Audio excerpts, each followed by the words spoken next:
So I know I'm beating this dead horse. There he is, beating that dead horse. Get him! Over and over again. And some of you tired of hearing about it. But I got to tell you, I'm not tired of talking about it.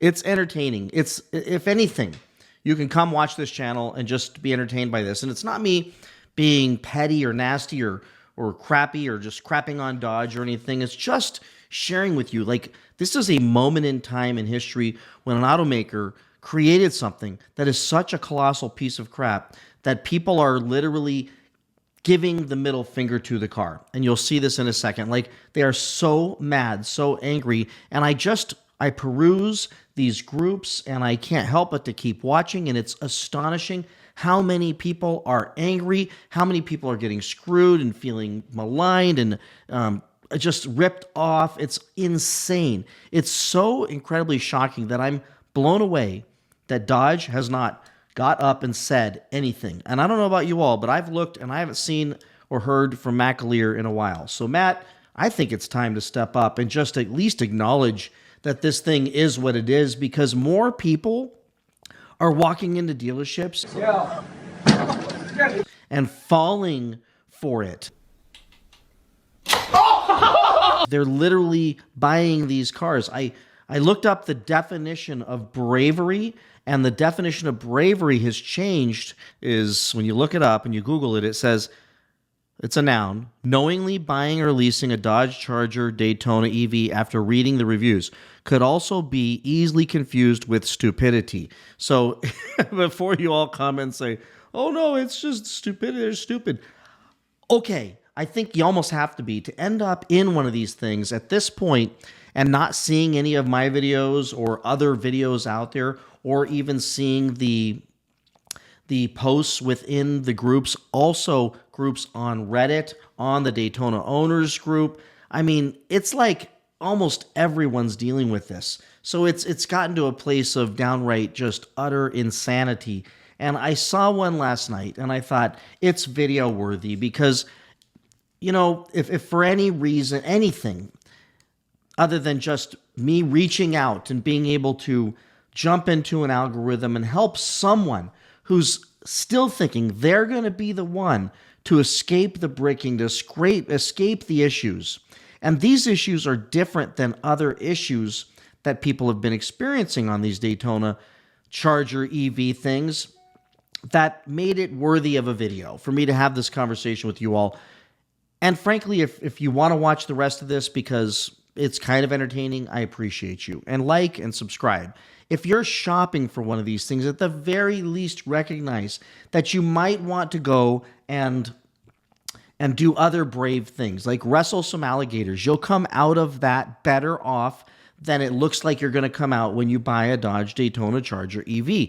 I myself wanted and still would love to buy or lease one and experience the entertainment on the channel. I would not replace one of my gas cars with it, but I would. But in California, the leases are almost twice as much as they are almost anywhere else in the country, which is almost video worthy in itself, that Dodge would rip off somebody in California, but then if you live in Minnesota, you can get the thing for $200 a month. It's downright, I don't want to call it criminal because I don't want to light a fire, but I'll tell you, when the same exact car, few thousand miles that direction, is $199 a month with $1,500 down, yet here, the same exact car, cost them the same to build. It was built somewhere else, so cost them the same to build.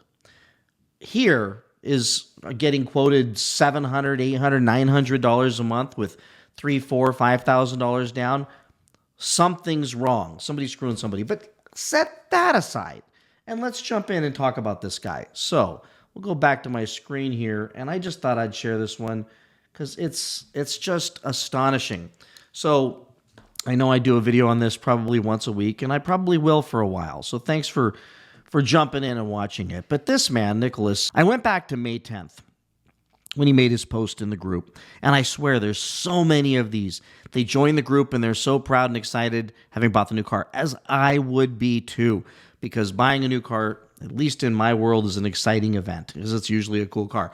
And this seems like a pretty cool car, that being an EV, it's still probably a fun car to own and drive if it worked. But here's what he writes. I joined the leased it crowd today. LOL, 24 months, 7,500 miles per year, praying for a 6.4 Hemi with a 6-speed manual trans to be available by the time this lease is up. So am I, Nicholas. I am with you 1,000%. And I am also doing this video as a warm hug because of what you're about to share with everybody. But I want to take you all along for the ride, because the ride is a ride that others would likely have to experience if they bought one of these things, or at least one of these things. He writes, I have a Durango RT for my Hemi fix until then. Right on. That's a cool machine. Now, here's what's really funny. I don't know why, but comments were turned off. But the comments, until they were turned off, are there. And the only thing I could think is people were talking trash. I mean, why do people turn off comments? Nonetheless, everything was happy the day he got the car. And you can see 7,500 miles a year. I hope you plan on driving weekends only. And he jumps in, and I had my Scat Pack wide body for 2 years, has 11,000 miles. So sounds like he's okay with the mileage. And people want to know what the lease payment is. And that's when he came in. And of course, this is, somewhere else in the United States. $1,000 down, $1,000 down, top tier credit, $457 a month. I shopped 7 states, and that's the best we could find. The $349 a month that some dealers are advertising is with several $1,000s down, and everybody's grateful, and they share other deals, of course. None of them here in California. Here's one: $531 a month, $1,531 a month, down.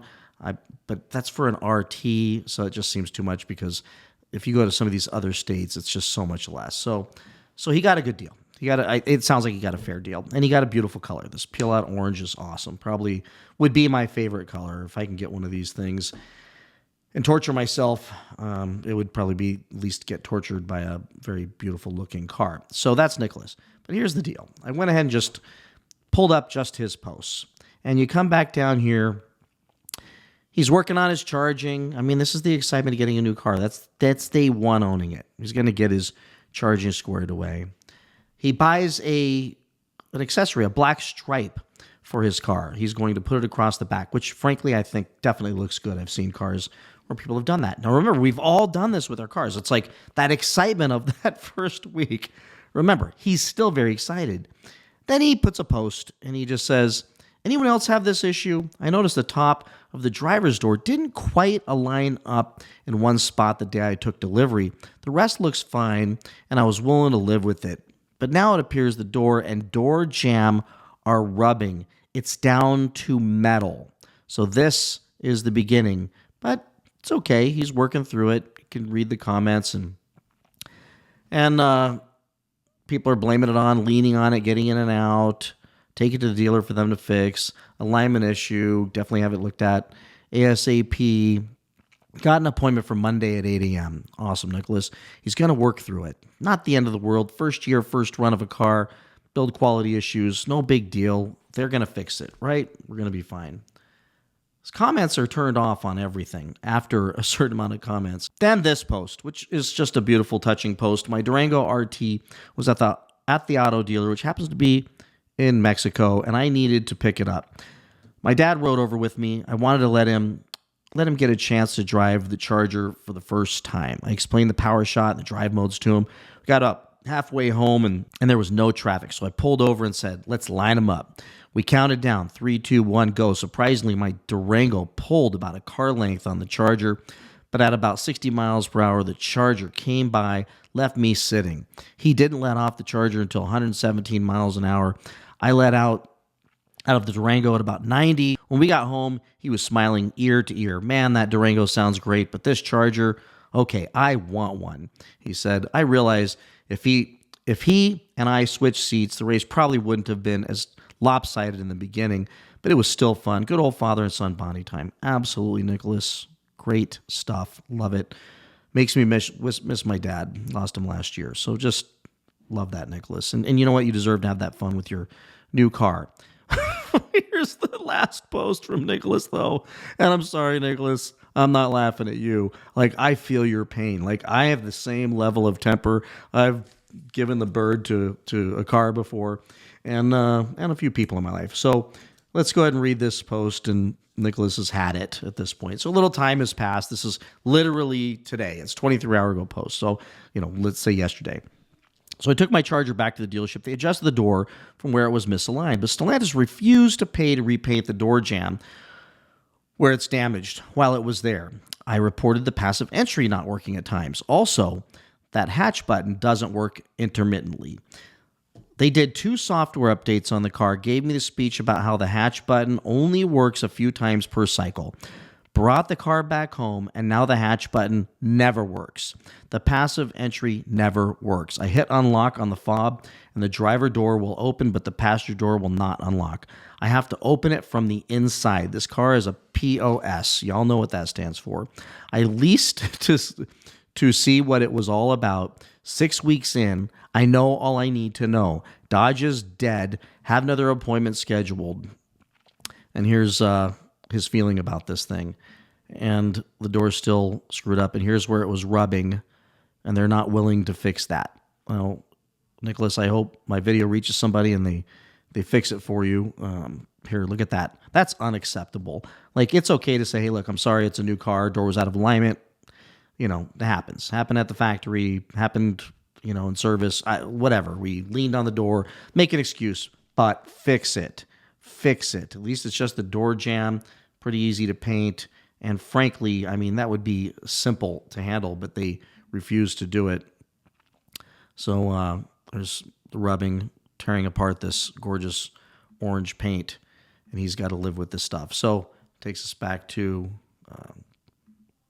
his anger here. 99 comments, and then comments got turned off for the post. I wonder if it's a moderator turning them off because it's too much negativity or something. I don't know. Who the hell knows? But anyways, I'm not going to go through all of these. I think only a few of them are, they're coming up here.